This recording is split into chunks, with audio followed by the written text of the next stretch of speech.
ये कहानी है उस गांव की जहां हर तीसरे घर में एक राज छिपा था और हर चुप्पी के पीछे कोई न कोई घाव। इसी गांव में रहती थी एक विधवा औरत वासना, एक जवान औरत जो महज 19 की उम्र में विधवा हो गई थी। उसका पति रघु एक रात खेत में मरा पाया गया था। कैसे मरा कोई नहीं जानता, ना कोई गवाह ना कोई सुराग, लेकिन गांव वालों की फुसफुसाहटें कभी बंद नहीं हुई। रघु की मौत अचानक नहीं हुई थी। उसने गांव के मुखिया भवानी सिंह से कर्ज लिया था, चुका नहीं सका। मुखिया की नजर वासना पर थी। वासना तब से अकेली थी, ना इंसाफ मिला ना सहारा। बस एक पुरानी झोंपड़ी, एक टूटी चारपाई और एक भारी सन्नाटा उसका साथ देते थे। लोग कहते थे वो बदनसीब है, लेकिन हकीकत ये थी कि उसकी जिंदगी को किसी ने जानबूझकर बदनसीब बनाया था।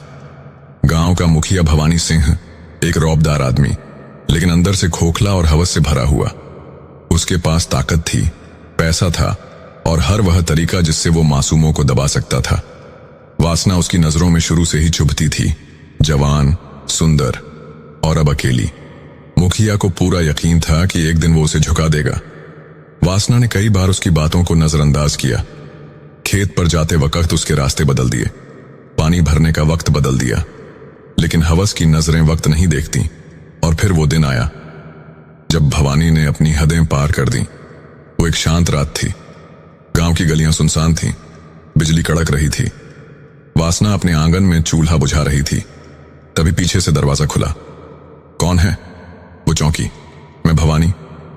एक रुकती हुई सांस, जैसे शिकारी अपने शिकार के पास हो। वासना पीछे पलटी तो देखा मुखिया घर में दाखिल हो चुका था। उसकी आंखों में वासना थी और होंठों पर झूठी मुस्कान। बोलना मत, तेरे भले की बात कर रहा हूं। वो बड़बड़ाया और दरवाजा बंद कर लिया। वासना पीछे हटी। तू यहां क्या कर रहा है? निकल जा मेरे घर से। मुखिया ने उसकी कलाई पकड़ी। तेरे आदमी ने जो कर्ज लिया था, अब तू उतारेगी अपने तरीके से। वासना की चीख गूंज उठी, इतनी तेज कि पास की चौपाल तक सुनाई दी।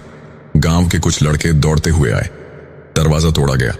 अंदर का मंजर देखकर सबका खून खौल गया। वासना कांप रही थी, जमीन पर बैठी थी। मुखिया पकड़ा गया। उसकी हवस रंगे हाथों सबके सामने थी।